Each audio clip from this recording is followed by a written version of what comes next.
Jug Dye's ex-girlfriend, McKinley Richardson, has come forward with shocking allegations that could have serious legal consequences. She's revealing claims about some of the most disturbing behaviors imaginable. Recently, she did a podcast with another one of Jack's former acquaintances, Camila Arroyo, and together, they painted a terrifying picture of Jack's behavior. McKinley shared that within the first week of her staying at Jack's place, something horrifying happened. Jack had a hometown friend staying over, and one night, while she was asleep, that friend touched her inappropriately. She woke up terrified, feeling completely violated, and had to push him away while trying to wake Jack. According to her, the friend didn't care at first, even making threatening remarks, and Jack eventually intervened once he was fully awake. After confronting Jack about what had happened, he expressed shock and apologized, cutting the friend out of their lives immediately. Later, McKinley learned that the friend had admitted to being under the influence of drugs that night, but Jack had ensured he never saw him again.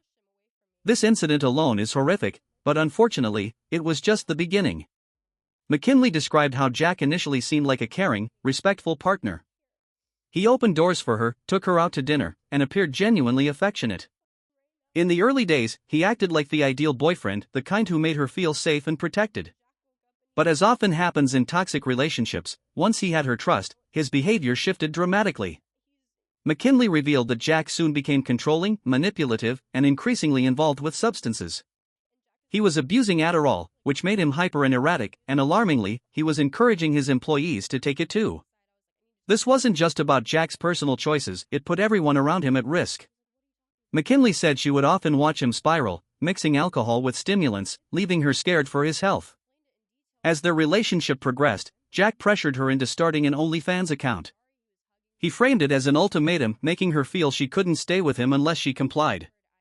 McKinley recounted the moment he handed her a contract, insisting she sign it immediately without any time to consult her parents or seek legal advice.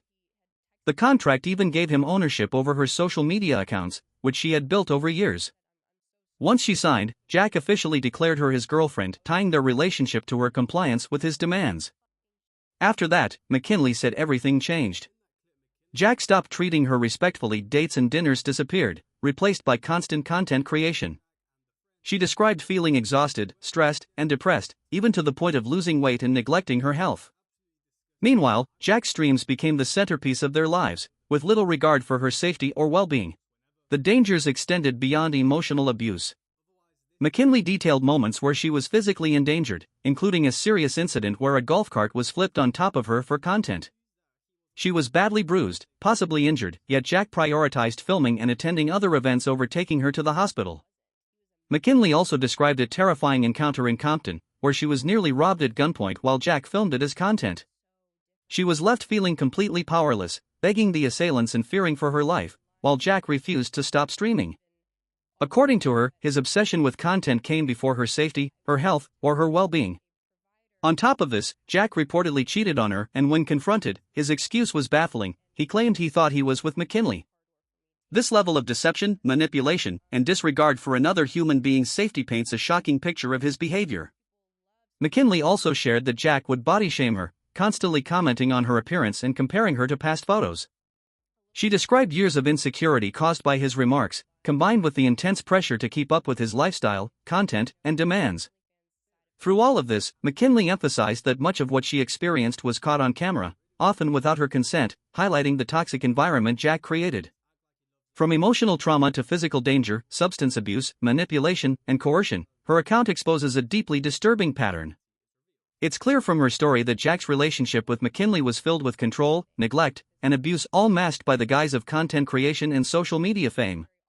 She endured unimaginable fear and stress, and yet he continued to prioritize streaming and personal gain over her safety and well-being. McKinley's courage in speaking out is vital.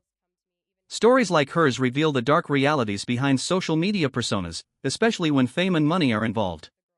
Hopefully, her revelations lead to accountability, justice, and safety for others who might be in similar situations.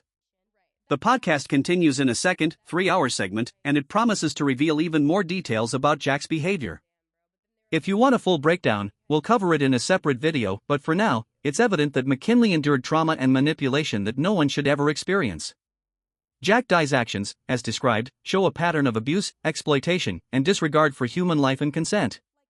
While he may be popular online, McKinley's testimony proves that the reality behind the cameras can be shocking and dangerous. It's a stark reminder that social media fame does not excuse abuse, and people need to be held accountable. Stay safe out there, and let's hope that with exposure comes justice for those affected.